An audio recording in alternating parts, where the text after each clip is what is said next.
සුබ සන්ධ්‍යාවක්. සියලු සමීක්ෂණ වාර්තාවලින් නැවත නැවතත් තහවුරු කරන ශ්‍රී ලංකාවේ අංක 1 ප්‍රවෘත්ති ප්‍රකාශය. පැත්තගියත් ඇත්ත කියන හිරු සවස 6:55 ප්‍රධාන ප්‍රවෘත්ති ප්‍රකාශය සමගින් මම අනුරුද්ධ රත්නායක. මම රෝෂිනී විජේසූරිය. මුලින්ම අවධානය දවස උණුසුම් කළ සිරස්තල වෙත.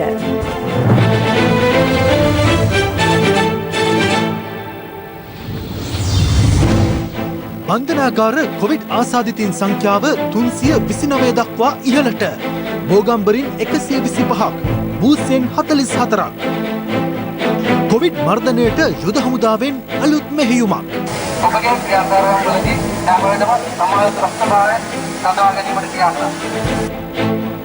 වෛද්‍ය ජයරුවන් බණ්ඩාර සෞඛ්‍ය අමාත්‍යාංශයේ මාධ්‍ය ප්‍රකාශක තනතුරෙන් ඉවතට. කොවිඩ් මරණ ගැන අසත්‍ය පැතිර වූ පුද්ගලයෙක් රිමාන්ඩ්. තවත් සිව් දෙනෙකු සොයා පරීක්ෂණ. දියවැඩියාව පසුපස එන කොවිඩ්. COVID-19 රෝගය නිසා දියවැඩියා රෝගීන්ගේ ප්‍රතිශක්තිකරණ පද්ධතිය අනිත් අයට වඩා යම් විදිහට වෙනස්කම් තියෙනවා. මාර්ග සංඥා අසල සිංගමන් යදින යාචකයන් අද සිට අත්අඩංගුවට. අපරාධ පරීක්ෂණ දෙපාර්තමේන්තුව මේ සම්බන්ධව විමර්ශනය ආරම්භ කර තිබෙනවා. මෙරට බන්ධනාගාරවල කොවිඩ් ආසාදිතයින් සංඛ්‍යාව 329ක් දක්වා ඉහළ ගොස් තිබෙනවා. බෝගම්බර පැරණි බන්ධනාගාරයේ රඳවියන් 80 දෙනෙකුද ඒ අතර වනවා. මෙවන් පසුබිමක පසුගියදා එහි රඳවියන් දියත් කළ විරෝධතාව හේතුවෙන් මහනුවර නගරයේ සෞඛ්‍ය ආරක්ෂාවට තර්ජනයක් එල්ල වී ඇති බවට අද පැවති මහනුවර දිස්ත්‍රික් සංවර්ධන කමිටු රැස්වීමේදී අනාවරණ වුණා. මේ අතර තවත් කොවිඩ් ආසාදිතයින් 214 දෙනෙකුද අද වාර්තා වුණා. දවසේ පුවත. ඊයේ හඳුනාගත් ආසාදිතයන් 468 දෙනාගෙන් 464 දෙනෙකුම දේශීයව සටහන් වන අතර විදේශ රටවල සිට පැමිණි සිව් දෙනෙකුද ඊට ඇතුළත්. ඒ අනුව මිනුවන්ගොඩ සහ පෑලියගොඩ කොවිඩ් පොකුර 12690 දක්වා ඉහළ ගොස් තිබෙනවා. ඊයේ දිනේත් වැඩිම ආසාදිතයන් සංඛ්‍යාවක් කොළඹ දිස්ත්‍රික්කයෙන් සටහන් වූ අතර එම ගණන 282ක්. ගම්පහ දිස්ත්‍රික්කයෙන් ආසාදිතයන් 43ක් වාර්තා වූ අතර කළුතරින් වාර්තා වූ ගණන 10ක්. මේ අතර ඊයේ කොවිඩ් මරණ 5ක් වාර්තා වුණා. ඉන් එක් අයෙකු කොළඹ 14 ප්‍රදේශයේ පදිංචි 83 හැවිරිදි කාන්තාවක්. ඊට අමතරව හලාවත පදිංචි 68 හැවිරිදි පිරිමි පුද්ගලයෙකුද මියගොස් ඇති අතර රත්මලාන ප්‍රදේශයේ පදිංචි කොවිඩ්-19 වෛරසය ආසාදිත 69 හැවිරිදි පිරිමි පුද්ගලයෙක්ද මියගොස් තිබෙනවා. 52 වන කොවිඩ් මරණය ලෙස වාර්තා වූයේ කොළඹ 13 පදිංචි 78 හැවිරිදි පිරිමි පුද්ගලයෙක් වන අතර මියගිය අනෙක් පුද්ගලයා කොළඹ 13 ප්‍රදේශයේ පදිංචි 64 හැවිරිදි පිරිමි පුද්ගලයෙක්. මේ ආකාරයට ඊයේ මියගිය 5 දෙනාම වැඩිහිටි වයසේ පසුවන ඒ වගේම විවිධ ආකාරයෙන් නිදන්ගත රෝග වලින් පෙළෙන අය අත වශයෙන්ම මරණයට මූලිකම හේතු වෙලා තිබුණේ නිදන්ගත රෝග. ඒට යම් කිසි දෙයකින් වක්‍රදායකත්වයක් තමයි COVID-19 රෝගයේ ඇති වෙලා තිබුණේ. මේ අතර දිවයින පුරා බන්ධනාගාර ආශ්‍රිතව වාර්තා වන කොවිඩ් ආසාදිතයන් සංඛ්‍යාව 329 දක්වා ඉහළ ගොස් තිබෙනවා. නිලධාරීන් 6 දෙනෙකුද ඒ අතර වනවා. ආසාදිතයන් 80 දෙනෙකු ඊයේ බෝගම්බර පැරණි බන්ධනාගාරයෙන් වාර්තා වීමත් සමග එම බන්ධනාගාරයේ මුළු ආසාදිතයන් ගණන 125 දක්වා ඉහළ ගියා. මේ අතර කුරුවිට බන්ධනාගාරයේ රැඳවියන් 4 දෙනෙකුටද වෛරසය ආසාදිත වී ඇති අතර එහි නිලධාරිනියකද වෛරස් ආසාදිතයෙක් බවට තහවුරු වී තිබෙනවා. මේ අතර බූස්ස බන්ධනාගාරයෙන් අද තවත් කොවිඩ් ආසාදිත රැඳවියන් 44 දෙනෙකු වාර්තා වුණා. මේ අතර මහනුවර දිස්ත්‍රික් සමාජීය යටිතල පහසුකම් සංවර්ධන කමිටු රැස්වීමේදී පසුගියදා පැරණි බෝගම්බර බන්ධනාගාරයේ රැඳවියන් දියත් කළ විරෝධතාවය සම්බන්ධයෙන්ද කතාබහට ලක් වුණා. අතහැරලා තිබුණු බන්ධනාගාරයක් මේ හදිසි අවස්ථාවට තමයි මෙතනට මුල් අවස්ථාවේ ඩිං 100ක් ගේනවා කියලා තමයි බන්ධනාගාරයේ කොරන්ටයින් එකේ පටන් ගත්තේ. නමුත් මේ සිද්ධිය වෙනකොට ගිහින් බලනකොට 809ක් ඉන්නවා මේක ඇතුලේ. දෙපැත්තෙන් මහල කඩාගෙන අණ්ඩායම් දෙකක් වහල් පිටින් නගලා තිබුණා. ඇතුලේ හිටපු දොරවල් කඩාගෙන පිරිසක් රවුන්ඩ් එකට ඇවිල්ලා හිටියා. සිද්ධිය වෙච්ච වෙලාවේ මම මේක ඇතුලට ගියා. වෙන විකල්පයක් තිබුණේ නැහැ. මොකද තව ටික වෙලා ගියා නම් බන්ධනාගාරයේ ඉරිදොරක් කඩාගෙන සියලු දෙනා නගරයට එනවා. ඒ වෙනකොට එතන හිටියා 248ක් දවස් 22ක් සම්පූර්ණ කර ගෙනිච්ච නැති අය. ඒ 248 දෙනාගේ එක මිල්ලිමුනේ අපිව PCR කරලා තියෙන්නේ. අපි නෙගටිව් අපිව ගෙනියන්නේ නැත්නම් අපිටත් පොසිටිව් වෙයි කියලා. මේ වෙනකොටත් නගරේ එළියට යනවා ස්ටාෆ් එක. කෑම ගන්න ක්‍රමවේදය 100ක් සාර්ථක නැහැ තාම. බන්ධනාගාරයෙන් තව ස්ටාෆ් එකක් අවශ්‍යයි. ඉතින් මේ යටිතල පාසුකම් ටික හැදුවොත් පුළුවන් මේ නගරේ බේර ගන්න නැත්නම් බන්ධනාගාරයේ මේ වෙනකොට තියෙන තත්ත්වය නිසා නගරයට ලොකු අවදානමක් තත්ත්වයක් තියෙනවා. ඉන්න නිලධාරීන් වැඩ කළා නගරයට යනවා කියන්නේ ප්‍රාණක දෙයක් නේ. ඒ නිසා අද ඉඳලා ඒක වහාම ඒ කට්ටිය නවත්තලා තීන්දුවක් ගන්න වෙනවා. ඒගොල්ලෝ ගෙවල් වලට යනවා. අද කරේට කල්ල කෙලේ 3000 ගණන්. මේක ඉමීඩියට්ලි සීල් කරන්න වෙයි. ආරක්ෂා මැදයන් දැනුම් දුන්නා. ඔබතුමාලා එක්ක අදම සාකච්ඡාවක් යනවා. දැන් වාර්තාවක් පිළිගන්නවා. කියලා අවශ්‍ය පිළියම් ටික ඉවරුල්ලේ.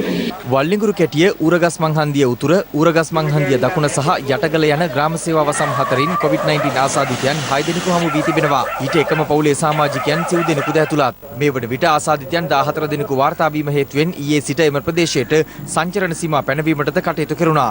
මේ අතර කඳාන කපුවත්ත ක්‍රිස්තුරාජ මාවතේ තවත් 7 දෙනෙකුට COVID ආසාදිත වී තිබෙනවා. ඉන් එක් අයෙකු වරාය සේවකයෙකු වන අතර ඔහුගේ පුතු සහ පසුගියදා එම ප්‍රදේශයේ මිය ගිය COVID ආසාදිත කාන්තාවගේ ඥාතීන් කිහිප දෙනෙකුද ආසාදිතයන් බවට අනාවරණ වුණා. මේ අතර COVID-19 වෛරස ව්‍යාප්තිය අවදානම් කාල පරිච්ඡේදය අවසන් වන තෙක් නිවසකදී සිදුවන මරණ ලියාපදිංචි කිරීමේ ක්‍රමවේදය සංශෝධනය කර තිබෙනවා. ඒ අනුව යම් තැනැත්තෙකු මියගිය බවට ග්‍රාම නිලධාරීවරයා විසින් මරණ සහතික වාර්තාවක් ලබා දීමේදී එම මරණය පිළිබඳ නිසි සොයා බැලීමකින් පසුව සහ මරණය COVID හේතුවෙන් සිදු වූ මරණයක් නොවන බව තහවුරු කරගත යුතු වනවා. එවැනි මරණ COVID-19 හේතුවෙන් සිදු වූ මරණයක් නොවන බවට PCR පරීක්ෂණ වාර්තාවක් ලබාගෙන තිබේද යන්න තහවුරු කර ගැනීමෙන් අනතුරුව පමණක් මරණ ලියාපදිංචි කෙරෙන බවයි අදාළ නිවේදනයේ දැක්වෙන්නේ. මේ අතර ඊයේ දිනේ තුල සිදු කර ඇති PCR පරීක්ෂණ සංඛ්‍යාව 9575ක්. PCR නියැදී පරීක්ෂාව සම්බන්ධයෙන් සෞඛ්‍ය අංශ මෙලෙස අදහස් පළ කළා. විද්‍යාත්මක තෝරා ගැනීමක් ඇතුළු තමයි PCR පරීක්ෂණ සිදු කරන්නේ. අර කණාමුට්ටියට ගහනවා වගේ ඔය කවුරු හරි එන කෙනෙකුගේ PCR පරීක්ෂණ සිදු කරන්නේ නැහැ. අපි සිදු කරන්නේ පළමු පෙළේ ආශ්‍රිතයින්, ඒ වගේම වැඩියෙන්ම මේ රෝගයට ගොදුරු වෙන්න පුළුවන් කවුද කියලා හඳුනාගෙන. අත්ත වශයෙන් මේ හඳුනා ගන්න අයගෙන් වැඩි පිරිසක් PCR පරීක්ෂණ වලින් පොසිටිව් වෙනවා කියන්නේ අපි හරියට ඒ නියැදිය තෝරාගත්තයි කියන එක. එහෙම නැතුව ඒ ජනගහනයේ භාගයකට වඩා රෝගීන් ඉන්නවා කියන එක නෙවෙයි. ගිය සැරේත් COVID-19 රෝගය පාලනය කළේ සාර්ථකව අපි ඒ විදිහට හරියටම ඉලක්කය බලා කරපු නිසා. ඒක හරියට අපි යම්කිසි විදිහකින් ඉලක්කයට වෙඩි තැබීමක් කරනවා. කණා මුට්ටියට ගහනවා වගේ මේක කරන්න බෑ. අර ඉලක්ක කරන්නේ නැතුව හතර අතේ වෙඩි තියන්න බෑ. එහෙම වුණොත් උණ්ඩ නාස්ති වෙන එක තමයි සිද්ධ වෙන්නේ කියලා. දැන් මේ වසංගත රෝග විද්‍යා අධ්‍යක්ෂකවරයාගේ මේ වගේ ප්‍රකාශ හරහා COVID වලින් අපිට ගොඩ යන්න තිබුණා නම් මේ ළඟට COVID වලින් ගොඩ ගිහිල්ලානේ. මේ රටේ විශේෂඥයන් පෙන්නලා දීලා තියෙන විදිහට මේ රෝගීන් ටික හරියට අඳුනා ගන්න නම් කල යුත්තේ අහඹු සමාජ නියැදි වලින් පරීක්ෂා කළ යුතුයි. ඒක පිළිගන්නා තාක්කල් අපිට අනාගතයේදී නැවත පෑලියගොඩ පොකුරක් මතුවෙන එක, මිනුවන්ගොඩ වගේ පොකුරක් මතුවෙන එක, හෙට අනුරාධපුරයෙන් මතුවෙන එක, එහෙම නැත්නම් කුරුණෑගලින් මතුවෙන එක වළක්වන්න බෑ. අපි කියන්නේ නියැදි තෝරගෙන කරන්න. ජනගහනයට සාපේක්ෂව. ඒ හරහා තමයි අපිට ඇත්ත අවදානම තක්සේරු කරන්න පුළුවන් වෙන්නේ. මේ අතර පසුගිය දිනවල සෞඛ්‍ය අමාත්‍යාංශයේ මාධ්‍ය ප්‍රකාශක ලෙස කටයුතු කළ වෛද්‍ය ජයරුවන් බණ්ඩාර මහතා එම තනතුරෙන් ඉවත් කර ඇති බව අද පස්වරුවේ වාර්තා වුණා. මේ සම්බන්ධයෙන් කළ විමසීමකදී ඔහු කියා සිටියේ සෞඛ්‍ය ඇමතිනි පවිත්‍රා වන්නිආරච්චි මහත්මිය විසින් තමන්ට එම තනතුරෙන් ඉවත් වන ලෙසට ඉල්ලීමක් කළ බවයි. මේ අතර කොවිඩ් මරණ සම්බන්ධයෙන් සමාජ මාධ්‍ය ඔස්සේ අසත්‍ය ප්‍රචාර පැතිර වූ කඩුගන්නාව ප්‍රදේශයේ පදිංචි පුද්ගලයෙකු අත්අඩංගුවටගෙන ලබන 18 වනදා දක්වා රක්ෂිත බන්ධනාගාරගත කිරීමට පියවර ගැනුණා. තවත් පුද්ගලයන් 7 දෙනෙකු හඳුනාගෙන ඇති අතර ඔවුන් සම්බන්ධයෙන් පරීක්ෂණ ආරම්භ කර තිබෙනවා. මෙම ව්‍යාජ තොරතුරු ප්‍රචාරය කිරීම මගින් ඍජුවම නිරෝධායන ක්‍රියාවලියට බලපෑමක් වෙනවා. ඒ තුලින් නිරෝධායන ක්‍රියාවලිය කෙරෙහි ජනතාවගේ විශ්වාසය නැතිවීම තුලින් කොවිඩ් ව්‍යාප්තිය සඳහා වක්‍රව බලපානවා. ඒ නිසා එවැනි අසත්‍ය තොරතුරු ප්‍රචාරය කළ අයට එරෙහිව නඩු පැවරීමට කටයුතු කරනු ලබනවා. මේ අතර නිරෝධායන මධ්‍යස්ථානවල සිටින පිරිසක් කාලය ගත කළ ආකාරය දැක්වෙන වීඩියෝවක් සමාජ මාධ්‍ය ඔස්සේ මෙලෙස සංසරණය වුණා.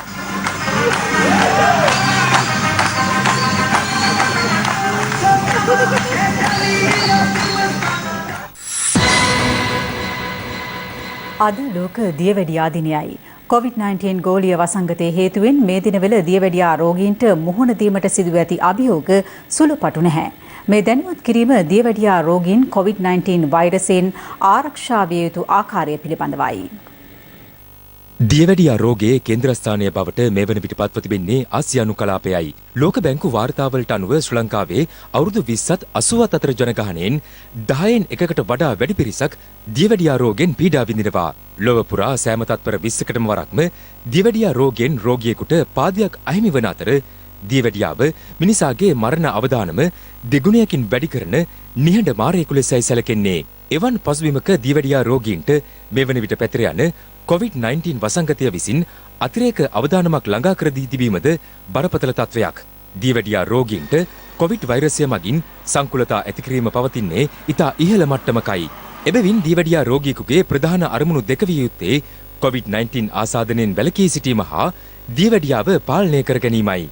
මේ වන විට වාර්තා වූ කොවිඩ් මරණ බොහොමයකට හේතු වී ඇත්තේද දියවැඩියාව හා ඒ ආශ්‍රිත සංකුලතා වන වකුගඩු රෝග, අධික රුධිර පීඩනය වැනි රෝගී තත්ත්වයන් වීම විශේෂත්වයක්. දියවැඩියා වෙති පුද්ගලයෙකුට COVID-19 සංකූලතා වැඩිවන්නේ යයි. දියවැඩියා රෝගීන්ගේ ප්‍රතිශක්තිකරණ පද්ධතිය අනිත් අයට වඩා යම් විදියට වෙනස්කම් තියෙනවා. COVID-19 රෝගය නිසා යම් අයෙකුට දරුණු තත්ත්වයක් ඇති වෙන්නේ මේ ප්‍රතිශක්තිකරණ පද්ධතියේ ඇතිවන සයිටෝකයින් ස්ටෝම් කියන අධික වශයෙන් ඒ ප්‍රතිශක්තිකරණ පද්ධතිය සක්‍රිය වීමේ තත්ත්වය නිසා. මීට අමතරව COVID වෛරසය පෙන්හළු වකුගඩු හෘද වස්ය ඇතුළු ශරීරයේ විවිධ අවයව වලට හානි සිදු කරන අතර ඊට හේතුව වන්නේ නහර තුල ලේකෙට ගැසීමක් සිදුවන බැවිනුයි. දියවැඩියා රෝගීන්ගේ රුධිර නාලවල මේදය තැන්පත් වීම මගින් ඒවා සිහින් වීම නිසාත් රුධිර සීනි මට්ටම ඉහළ අගයක පැවතීමත් හේතුවෙන් එම සංකුලතා අවදානම තවත් වැඩි විය හැකියි. COVID-19 ව්‍යාප්තිය හමුවේ මුහුණු ආවරණ පැළඳීම, අත්සේදීම, දුරස්ථභාවය ආරක්ෂා කිරීම, හොඳ ආහාර පුරුදු, ව්‍යායාම වැනි සෞඛ්‍ය ආරක්ෂිත ක්‍රමවේද දැඩි ලෙස අනුගමනය කිරීම දියවැඩියා රෝගීන් අනිවාර්යයෙන්ම කළ යුත්තක්. ඊට අමතරව රුධිරයේ සීනි මට්ටම පරීක්ෂා කිරීම, නිතර ජලය පානය කිරීම, සැහැල්ලුවෙන් කාලය ගත කිරීම සහ අවශ්‍ය වූ විට නොපමාව වෛද්‍යවරයෙකු සහ සම්බන්ධ වීම තුළින් දියවැඩියා රෝගීන්ට COVID-19 අවධානම අවම කරගත හැකියි. දුරකථන මාර්ග වලින් හෝ වෛද්‍ය උපදෙස් අවශ්‍ය නම් ඒ ලබාගෙන ඖෂධ භාවිතය, ආහාර පාලනයේ යම් යම් ගැටලු ඇති වෙන්න පුළුවන්, විශේෂයෙන්ම ඔය කොළ පැහැති එළවලු පළතුරු වගේ දේවල් වල ලැබීමේ ගැටලු නිසා. නමුත් පුළුවන් තරම් මේවා සපයගෙන පිෂ්ඨය වගේ දේවල් අඩු කරන්න ඕනේ. දැන් වැඩි දිනක් ගෙදර ඉඳන් වැඩ කරන නිසා නිතර ගෙදරවල නොයෙකුත් වෙන වැඩිපුර ආහාර හදලා වැඩිපුර ආහාර ගන්න තත්ත්වය, මේකෙන් ස්ථූලභාවය ඇති වෙන්න පුළුවන්. ඉතින් ගෙදර හිටියට ආහාර පාලනය හොඳින් පවත්වා ගැනීම ඉතා වැදගත්. යම් හේකින් COVID ආසාදනය වුවහොත් හෝ නිරෝධායන ක්‍රියාවලියට යොමු වීමට සිදු වුවහොත් දියවැඩියා රෝගීන් ඒ සඳහා විශේෂයෙන් සූදානම් වීමද අනිවාර්ය වෙනවා. ඒ අනුව ඔබගේ ප්‍රතිකාර සටහන් වෛද්‍ය වාර්තා සූදානම් කර තබා ගැනීම ප්‍රතිකාර ඉදිරියට කරගෙන යාමට පහසුවක් වනු ඇති. අපි වෛද්‍යවරුන් හොඳටම දැනුවත් කරලා තියෙනවා COVID රෝගය සමග දියවැඩියාව කොහොමද පාලනය කරන්නේ. මෙහි දරුණු තත්ත්වයන් වලදී දියවැඩියා ඖෂධ යම් යම් වෙනස් කිරීම සිදු කරන්න පුළුවන්. නමුත් මුල් අවස්ථාවේදී දියවැඩියා ඖෂධ, අධික රුධිර පීඩනයට ඖෂධ, කොලෙස්ටරෝල් ඖෂධ කිසිම දෙයක් වෙනස් කිරීම අවශ්‍ය නැහැ. පුළුවන් තරම් ඉක්මනට වෛද්‍ය උපදෙස් පැතීම තමයි කළ යුත්තේ. ශ්‍රී ලංකා යුද හමුදාවේ නවතම රෙජිමේන්තුව වන ඩ්‍රෝන රෙජිමේන්තුව ස්ථාපිත කෙරුණේ පසුගිය බදාදායි. මෙරට මුහුණ දී තිබෙන කොවිඩ් වෛරස ව්‍යාප්තිය පාලනය කිරීමේ අරමුණින් එම රෙජිමේන්තුව අද කොළඹ මාලිගාවත්ත ප්‍රදේශයේදී සිය පළමු මෙහෙයුම ක්‍රියාත්මක කළා.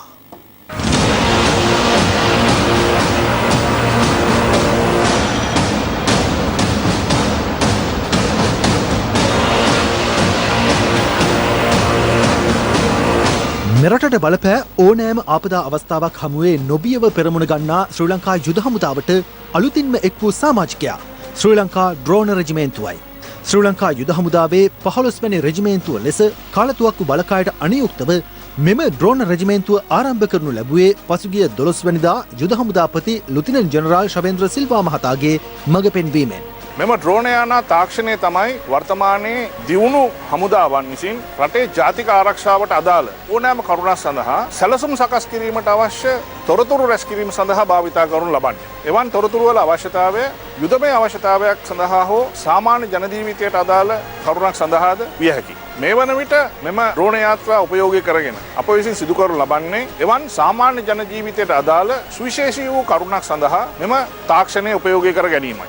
මෙරට ජාතික ආරක්ෂාවට මෙන්ම නායෑම්, ජලගැලීම්, ලැබුගිනි ඇතුළු සියලු ආපදා අවස්ථාවන් සඳහාත් වන විනාශයන්, මද්‍රව්‍ය ජාවාරම්, අලි සංගණන වැනි ගුවනේ සිට නිරීක්ෂණය කළ හැකි සියලු අවස්ථාවන් හේදීත් නවීන තාක්ෂණයෙන් සන්නද්ධව තොරතුරු රැස් කර ගැනීම මෙම රෙජිමේන්තුව පිහිටුවීමේ ප්‍රධාන අරමුණයි.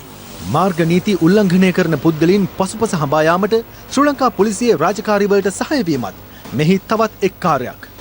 මේ වන විට ලෝකයේම මුහුණ දී සිටින ප්‍රධානම ආපදාව වන COVID-19 වසංගතයෙන් ශ්‍රී ලංකාව මුදා ගැනීමේ බැරෑරුම් වගකීමේ කොටස්කරුවන් වන්නටත් මේ ඩ්‍රෝන රෙජිමේන්තුව පෙරමුණගෙන සිටිනවා. එහි පළමු මෙහෙයුම දියත් කෙරුණේ කොළඹ මාලිගාවත්ත ප්‍රදේශය කේන්ද්‍ර කරගනිමින්.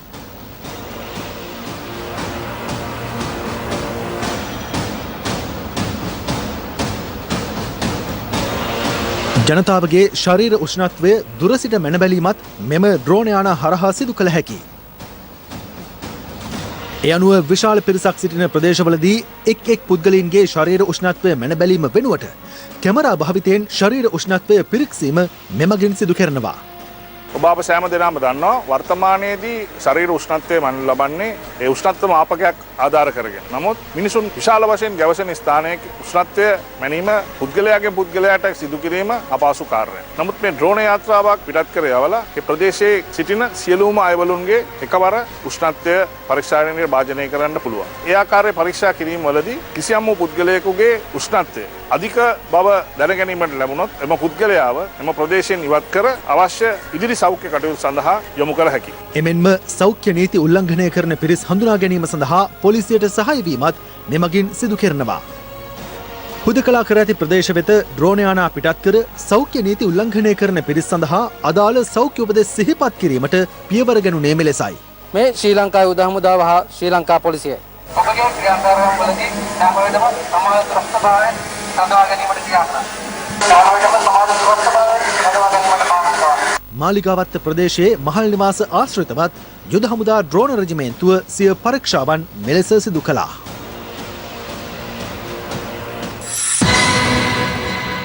බස්නාහිර පළාතින් පිටවීම සඳහා පනවා ඇති සීමාව හෙට මධ්‍යම රාත්‍රියෙන් අවසන් වීමට නියමිතයි. මේ අතර මාර්ග සංඥා ආශ්‍රිතව සිංගමනේ යෙදෙන යාචකයින් හරහා කොවිඩ් පැතිරීමේ අවධානමක් හඳුනාගත් බැවින් ඔවුන් අත්අඩංගුවට ගැනීමේ වැඩපිළිවෙලක්ද ක්‍රියාත්මක කර තිබෙනවා. මේ වන විට දිවයිනේ පොලිස් වසම් 27ක් සහ ග්‍රාම සේවා වසම් 5ක් හුදකලා කර ඇත්තේ කොවිඩ් වෛරස ව්‍යාප්තිය පාලනය කිරීමේ අරමුණින්. එම හුදකලා කර ඇති ප්‍රදේශ අතරට බස්නාහිර පළාතේ පොලිස් වසම් 23ක් අයත්. මේ අතර බස්නාහිර පළාතෙන් පිටවීමට පනවා ඇති සීමාව හෙට මධ්‍යම රාත්‍රියෙන් අවසන් වීමට නියමිතයි. ඒ අනුව බස්නාහිර පළාත හුදකලා කරපු ප්‍රදේශ ඇරෙන්න අනිත් ප්‍රදේශ සාමාන්‍ය තත්ත්වයට පත් වෙනවා. කෙසේ වෙතත් ඔබ ඉන්නේ හුදකලා කරපු ප්‍රදේශයක නම් අනිවාර්යෙන්ම සෞඛ්‍ය පුරුදු වලට අනුගතව කටයුතු කිරීම අත්‍යවශ්‍ය වෙනවා. හුදකලා ප්‍රදේශවල අය නිවසටම වී රැඳී සිටින්න අවශ්‍යයි. කෙසේ වෙතත් බස්නාහිර පළාත් සීමාවල ස්ථාපිත කර ඇති මාර්ග බාධකවලදී අදත් රථ වාහන සහ පුද්ගලයන් මෙලෙස පරීක්ෂාවට ලක් කෙරුණා.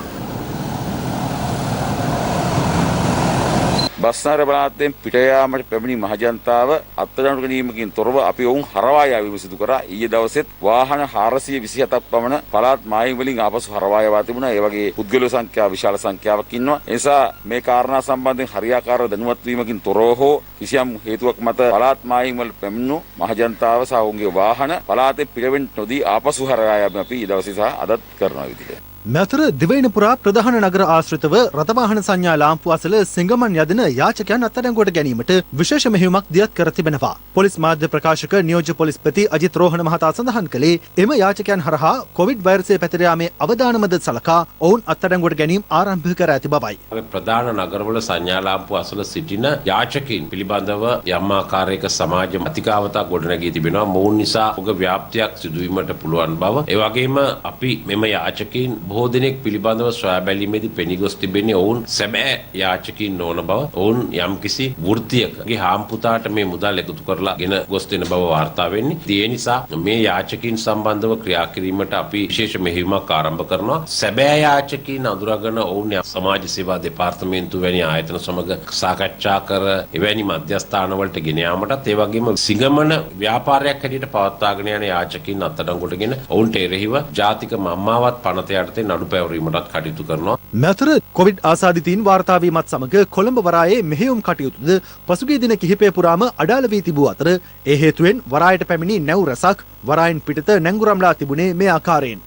රේගු මාධ්‍ය ප්‍රකාශක අතිරේක රේගු අධ්‍යක්ෂ ජනරාල් සුනිල් ජයරත්න මහතා පැවසුවේ වරාය පරිසරයේ ගොඩ ගැසී ඇති බහලුම් නිදහස් කිරීම සඳහා විශේෂ වැඩපිළිවෙලක් ආරම්භ කර ඇති බවයි. මේ සතියන්තයේ සාමාන්‍ය වැඩ කරන දිනයක් බවට පත් කරගෙන විශේෂ වැඩපිළිවෙල යොදලා වැඩ කටයුතු කරන උදෑසන 10 සිට හවස 5 දක්වා පනයන ප්‍රවර්ධන මධ්‍යස්ථානයේ ඔරුගොඩවත්ත ප්‍රදේශයේ පිහිටි RCT අංගණේ මේ වගේ ස්ථාන දිවා රාත්‍රී පවත්වාගෙන යනවා. සාමාන්‍යයෙන් නිෂ්කාශන කටයුතු සඳහා ඉදිරිපත් කරන ප්‍රකාශන පත්‍රය විද්‍යුත් මාර්ග ඔස්සේ වන්න පුළුවන්. විද්‍යුත් මාර්ග ඔස්සේ ගෙවන්න පුළුවන්. එනමුත් ඊටමත් හදිසි අවස්ථාවල කිසියම් වෙළඳ මහතුවෙකුට තමන්ගේ චෙක් පත රැගෙන ඇවිල්ලා මේ ගෙවීම් කටයුතු කරන්න ඕන නම් ඒ සඳහා පහසුකම් සැලසීම සඳහා බැංකුව විවෘතව තිබෙනවා සවස් 6 දක්වා. මම හිතනවා බොහෝ විට මේ සතියන්තයේත් ලබන සතියන්තයේත් වැඩ කිරීමෙන් මේ වරාය රැඳිලා තියෙන භාණ්ඩ විශාල ප්‍රමාණයක් අපිට නිෂ්කාශනය කර ගන්න පුළුවන්. මේක වරායේ ප්‍රශ්නයක් නිසා ඇතිවෙච්ච දෙයක් නෙවෙයි. වරාය පැය 24ම වැඩ කරන දින 7ම වැඩ කරන ආයතනයක්. මේ රටේ ඇති වෙලා තියෙන අනිත් ලොක්ඩවුන් ප්‍රශ්න, ගමනාගමන ප්‍රශ්න ඒවා නිසා තමා මේවා ගොඩ ගැහෙන්නේ. මේවා අයිතිකරුවන්ට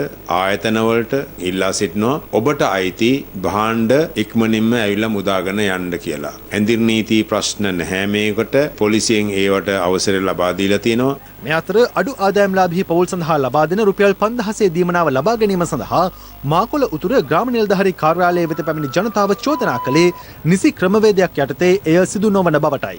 රෑන්ලා ඉන්නවා පල්ලේ කරලා කරන්න ඒ මිනිස්සුන්ට හරි අඳ ගන්න පුළුවන් මේ දන්නේ නැති මේ යන ක්‍රමේ. මේ ඉන්නන්නේ පොලිමේ ඉන්නේ. ඒ ඉඳලා ඈ වෙලාවක් කිව්වේ නැද්ද ඔයගලන්ට? වෙලාවක් කිව්වේ නෑ මම මේ කන්න මොනවා හරි ගන්න ආපු වෙලාවේ දැනගත්තේ මේ මෙතන මේ දෙනවයි කියලා. නැත්තම් අපි දන්නේ නැහැ රුපියල් 5000ක් දෙනවද මොනවද කියලා. කෙනෙක් අර කලත් දාලා ඊට පස්සේ ගෙදර ගිහලා අරන් ගියා. සෙනක පොර කරනවා කියලා ආරංචියක් නෑ පොර කෑමක් නම් මොකක්වත් නෑ. ඒගොල්ලොන්ට කිව්වම ඒගොල්ලන්ට ගෙදර ගිහිල්ලා වෙලාවට එන්න කියලා. ඒගොල්ලෝ ඉතින් යන්නේ නෑ ගිහින්. දැන් මේවා එක කොටසින් කොටස ගෙන්නනවා නම් මේ තත්ත්වය ඇති වෙන්නේ නෑනේ. කොටසින් කොටසක් තමයි ගෙන්නලා තියෙන්නේ ඉතින්. ඔයාලට තියෙනවනේ ඉතින් මෙතන. කලන්තයක් දැම්ම කිව්ව කවුද? කො නෑ ඉතින් කන්නේ. කවුරු හරි ඉතින් මොනවා හරි කියන්නේ නැති. මේ අතර 5000 දීමනාව ලබා දීමේදී දෙමඩගොඩ ප්‍රදේශයේ දක්නට ලැබුණේ මෙවන් තත්ත්වයක්.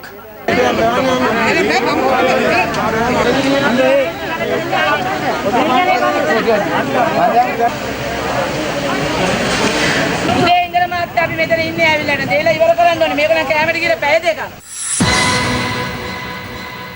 කොවිඩ් ආසාදිතව ජීවිතක්ෂයට පත්වන අයගේ දේහයන් භූමදානය කිරීම හරහා එම වෛරසය ජල මූලාශ්‍රවලට කාන්දු වීමේ අවදානමක් පැවතිය හැකි බව ශ්‍රී ජයවර්ධනපුර සරසවියේ මහාචාර්ය වෛද්‍ය මෙත්තිකා විතානගේ මහත්මිය පවසනවා.